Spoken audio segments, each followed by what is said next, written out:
Love, Sex, and Other Calamities is a collection of 15 stories and one poem by Ralph Hickok. The second story in the collection is The Beating Heart. It's about a brief romantic encounter between 12-year-old Art Stafford and 11-year-old Monty Crandall when their families are staying in neighboring lakeside cottages. In the following excerpt, Art is taking Monty for a rowboat ride around the lake. They were going west along the north shore of the lake, which curved so gently that he could row almost straight, making occasional small adjustments. He liked that because it gave him a chance to concentrate on his technique, pulling the oars all the way back, dipping the blades all the way into the water, but not too deep, then pulling them all the way forward. "You're real strong," she said. "I can see the muscles in your arms." "Because I row a lot every day," he told her. There were no cottages on the west shore because there wasn't much land. It was just two narrow peninsulas separated by a passage, about 12 or 15 feet wide. When they reached it, she pointed at the passage and asked, "What's over there?" "Another lake," he replied. "This is Long Lake, and that's Round Lake." "Long Lake and Round Lake, huh? Boy, they sure used a lot of imagination naming stuff. I wonder if there's a wet lake around here somewhere." That made him laugh, and he decided he really liked Monty. They rowed in silence for a few minutes. He focused on his rowing form and wondered if she was looking at his muscles some more. Monty broke the silence. "I guess you're probably 12 or maybe even 13, huh?" 12, but I'll be 13 in November. "That's perfect." "Perfect?"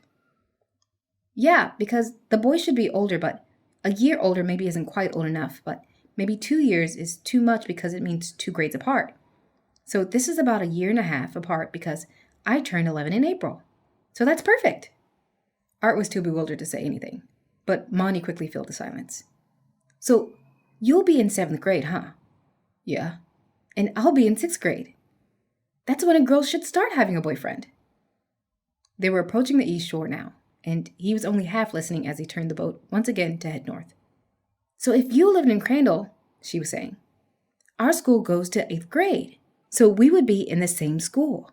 So you could be my boyfriend, and then next year you'd be in 8th, and I'd be in 7th, and still in the same school.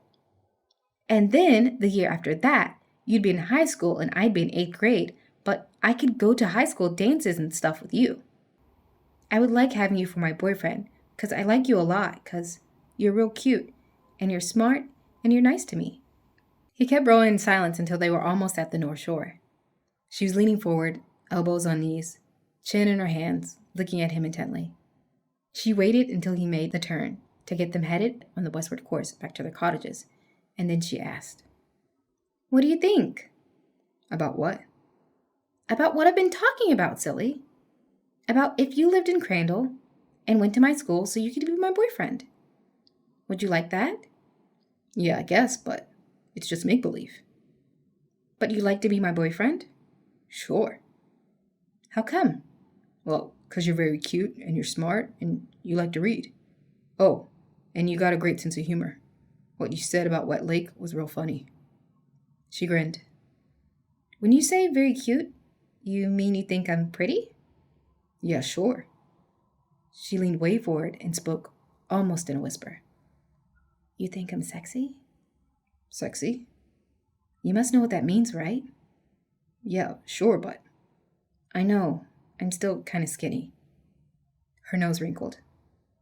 To read this whole story and 14 others, buy Ralph Hickok's Love, Sex, and Other Calamities at Amazon.